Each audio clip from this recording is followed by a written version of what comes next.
right, good afternoon, everyone. Thank you very much for your interest in women's health and for joining us today. So I'm Shakila Tangaratinam. I'm the theme lead for this particular theme. And today with me, I have our sub-theme leads, and I shall call out their names as they appear on screen. Helen, do you want to go first, please?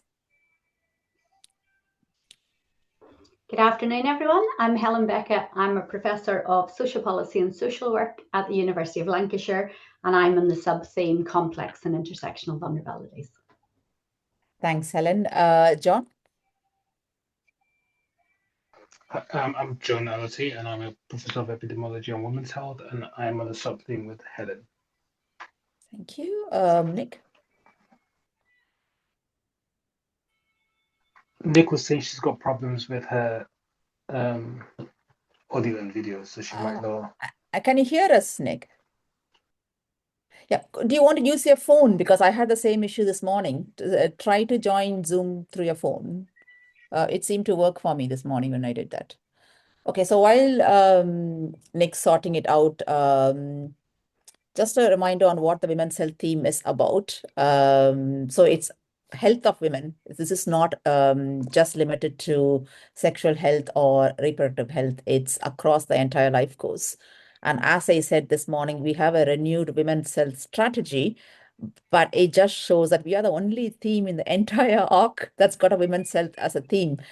Northeast ARC has got families, women and children, but it's more as an entity, less a focus on what actually matters to the woman itself, and a focus there. So I think we are in a good position now that we have a renewed women's health strategy and some clear priorities that have emerged. And you can Google women's health strategy, and maybe someone can put it in the chat box what the things are. But either way, what it's talking about is very much on the implementation on the 10-year NHS plan, shift from treatment to prevention, from digital to analog, and hospital to communities. And that sort of underpins the work that we do, including NIH's 4 I's, the impact, the inclusion, and other such things. So I'm going to quickly share what we will be discussing today.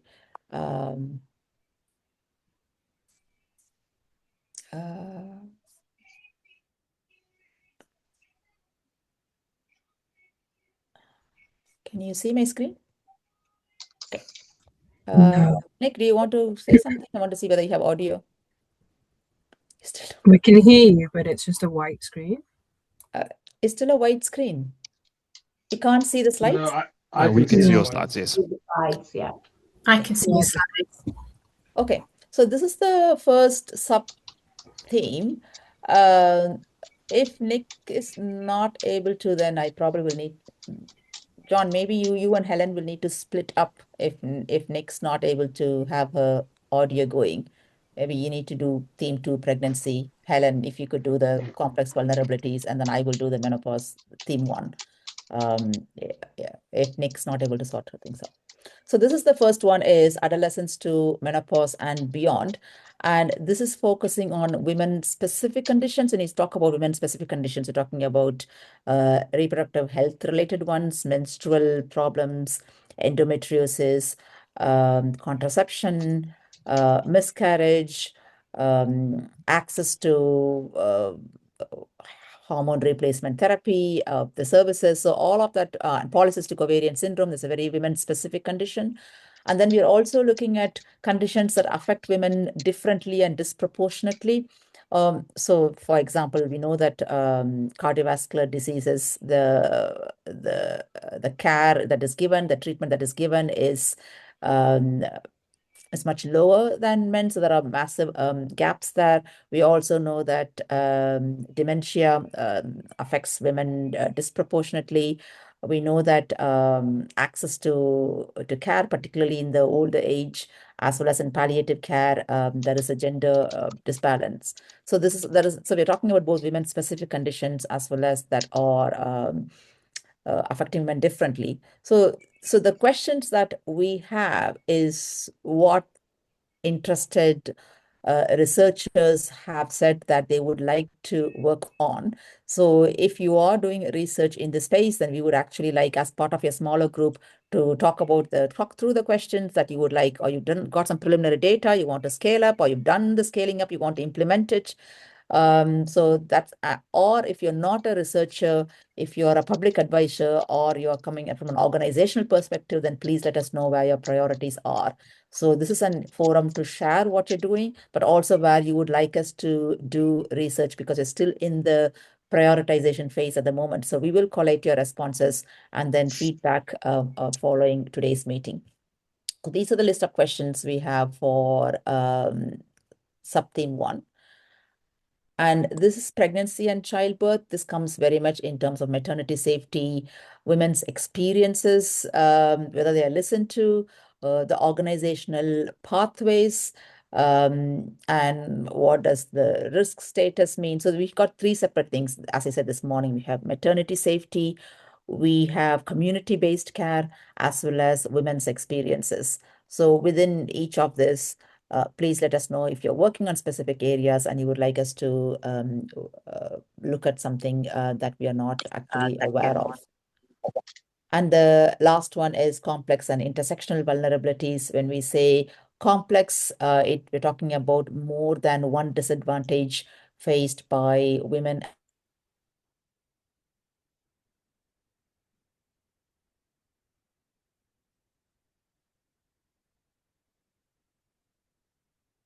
Shakila, you've cut off. And again, here we're looking at how can we, specific to workforce as well. So race inequality is one area that we're looking at, but also looking at the data. Do we have the granularity of data, and how can we scale up trauma-informed interventions?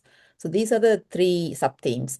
And again, this is the first time ever we're meeting. The first year is mainly for us to agree on the prioritized questions, and then to build on that. That's not to say we won't work in other areas, but in terms of the ARC-led and putting the resources in, these are areas that we will be focusing on, which we have to do for the funder. So I shall stop there. If there are any burning questions about the process itself, then please let me know. If not, you will be split into your individual groups shortly, randomly, I've been told. You'll be moved into 3 groups, and then we will, John, myself, and Helen, and hopefully Nick will come to each of these groups. Can you hear me? Yeah. Yeah. Okay, excellent. Shakila, just to say that you've been broadcast to the room as well. So in the room, we'll split onto 3 tables when you guys go into 3 groups online. Sabi. Oh, thanks, Abhi. No, I was not, I didn't realize. Okay, it's good. So, but hopefully all that I say also applies to those of you in the room. So you have Abby, Mariel, Kirsty Coxon. Who's the 3rd person in the room that's going to support you? Ali's going to help us out. Excellent. Thank you very much. Thanks, Ali. Okay. Discussion. So we have 6 groups, and now is the time for quick feedback. I'm not sure if each group has actually nominated someone to feedback on behalf of your group. So we have, if we can spend 2 to 3 minutes, no more than that, and we have captured it as part of our recording. So we'll feedback to you. So we shall start. Shall I start with our group? Jenny? Yeah, I'll just look at my notes and try and give a good. Well, we talked about a variety of different things, and I know one of the things that really came. Oh, sorry, I've got quite a bit of feedback. Nick, do you want to mute your thing, please? Thanks. Thanks. So one of the main things that came through from our conversation was around the need for communication tools. We talked about aligning best with community-based interventions. You know, the topic came up as how do we best train health visitors and midwives to have difficult conversations, you know, with potentially high-risk populations. You know, Pippa from our group has done a PhD on something relating to that and is looking at developing new tools to support those kinds of conversations. We talked about mental health for women during pregnancy and, you know, post-delivery. We talked about the lack of support for pregnant women, and especially around the conflicting information and advice that women get, the need for personalised and consistent messaging to support women in pregnancy and childbirth. Really, there's less support for single mothers than there should be, so that's a potential area to target. We know that health visitors are available to support mothers antenatally, but services have been cut drastically, and, you know, we're waiting on future government plans around health visitors. But also, in addition to health visitors themselves who may have their own trauma, another issue that's come to light is also the support that might be needed for health visitor students who have their own trauma. So there's a potential avenue there to look into further work around support for student health visitors. We talked about the possibility for AI or online services. 15 seconds. Sorry, 15 seconds. Oh, no. So Katrin in our group was doing something similar around that. She's had some PPIE discussions and had a lot of pushback around online or app-based support. So it came to light that actually women are very keen on having face-to-face support, and building relationships came through as a really important thing for women who are pregnant or post-pregnancy when they've delivered their children. We also talked about telehealth services and potential investigations and evaluations of telehealth service. Thank you very much, Jenny. Shall we go to the room? Or any of the tables want to share? Yes, please. Okay. I think we have some crossover, but I would do my best to quickly summarize. So we talked about the impact of preterm birth on long-term outcomes, whereby the focus is always on maybe the really extreme cases, but you have those that maybe, you know, they might be okay initially, but then what does their long-term outcomes look like? So like their trajectories, and also even for the mothers who have had preterm babies as well. And we talked about the impact of drugs in pregnancy and also long-term conditions as well, both for women and children, also looking at things longitudinally for that. And then there are other projects that we think can also help support this work in terms of looking at food insecurity in pregnancy. What does that look like for women? How can they sort of, there's been a project that was ongoing, and some of the recommendations can be implemented in terms of better uptake of the Healthy Start vitamins. And also looking at supporting early access to services in pregnancy. And also that was a project that there are sort of key recommendations that can be taken up. So things like transport, help with transport to attend appointments. And sometimes some have actually digital barriers as well. So I think one of the recommendations in that project was recycling smartphones. And so these are some projects that we know we could, you know, implement further. And also there was a lot around women in terms of communication. So looking at communication around during emergencies and when women are experiencing traumatic events in pregnancy, and also cultural awareness in how we do that. And I think there was a recommendation of maybe care navigators who are lay women, Lula? Yes. So not necessarily healthcare professionals, so care navigators that can also help navigate this sort of communication barriers that exist, and maybe looking at how we better communicate risk. And other things were things around continuity of care and data. And with regards to data, there was a sort of blue sky thinking that could link across in terms of having an interactive sort of patient records that women during pregnancy period can actually have access to their data and then maybe fill in the gaps. And we can imagine how that could be a good test case for other things. I think that's 15 it. seconds, Sean. Okay. Yes, the final one was on babies in neonatal units and communications with their moms. A lot of times they're just waiting, not knowing what's going on. And then within that, you also have sort of the transitional care babies who might not really need to really be in the neonatal units, but are still receiving some care as well. So we felt that there was a massive gap in that area. Thank you. Lots of good ideas, and really new ideas as well. Nick, shall we go to your group online next? Yep. Can you hear me okay? Yeah. Yeah.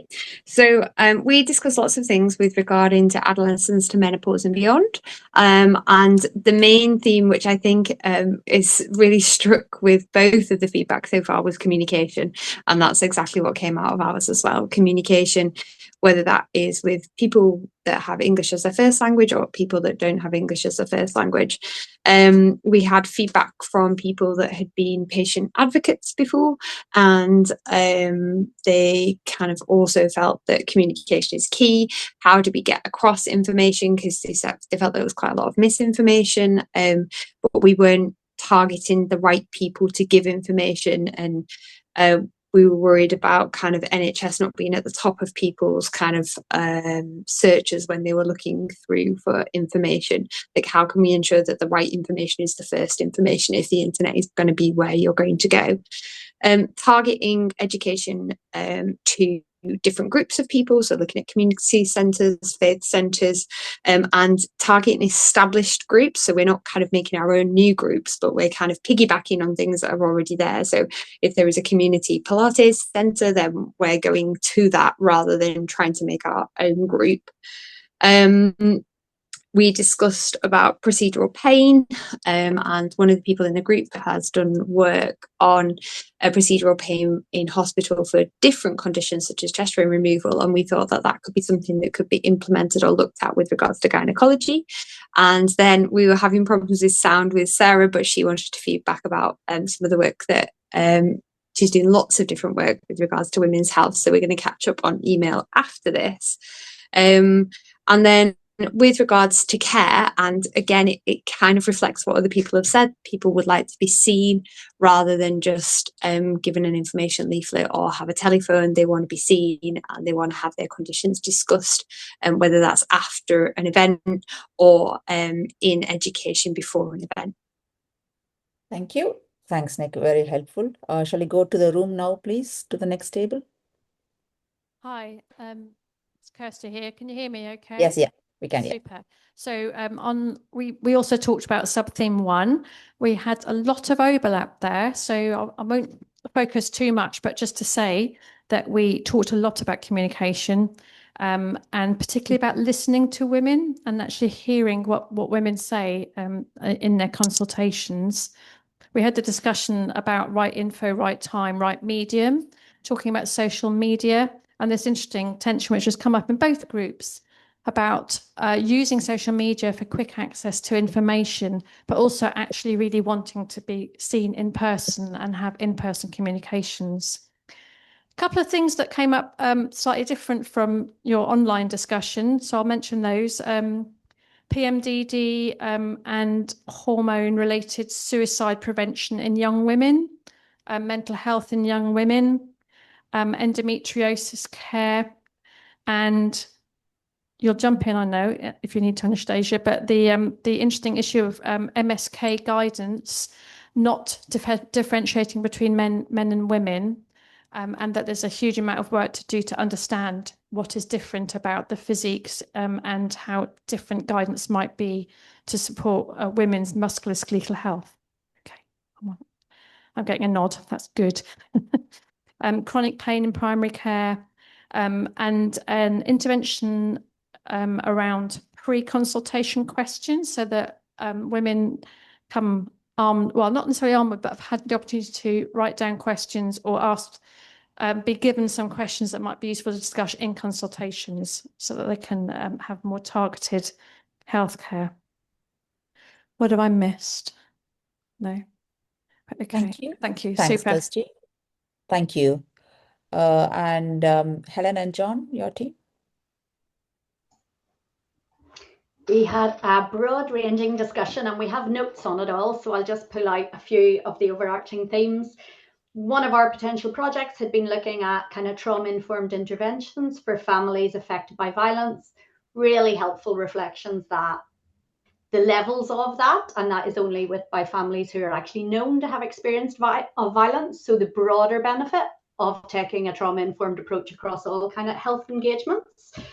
I guess kind of there was quite a bit of a theme around, which links with the workforce obviously, but about thinking about the health of those who work in health as well, and a failure to kind of recognize conditions that people may be dealing with to accommodate workforce's own health needs.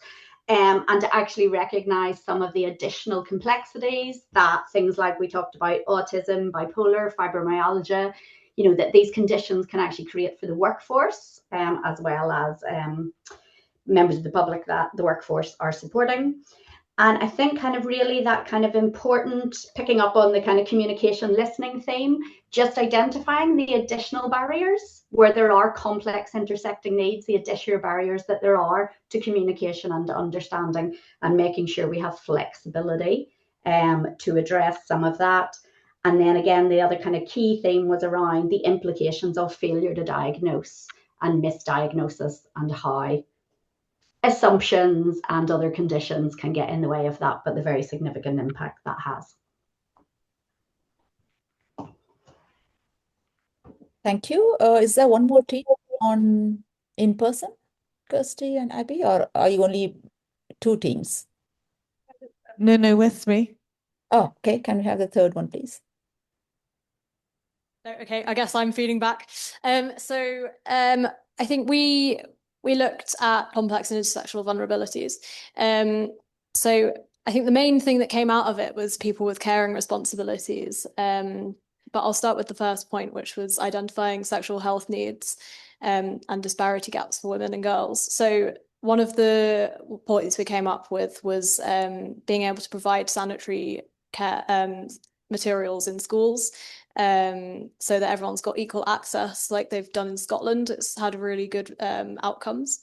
And just having these services accessible for people and easy to find if they need to use them. So in terms of people with care responsibilities, it's a really massive priority. For people in the workforce, but also for patients. So you've got massive pay gaps between men and women, because women, for some reason, for the main reason is because women are having to look after children, they're having to care for parents or do other things as well as work. So implementing things in the workforce to help people with that flexibility would be really good, but also for patients receiving care. Like if they're in hospital, they can't stay overnight because they've got other people to look after.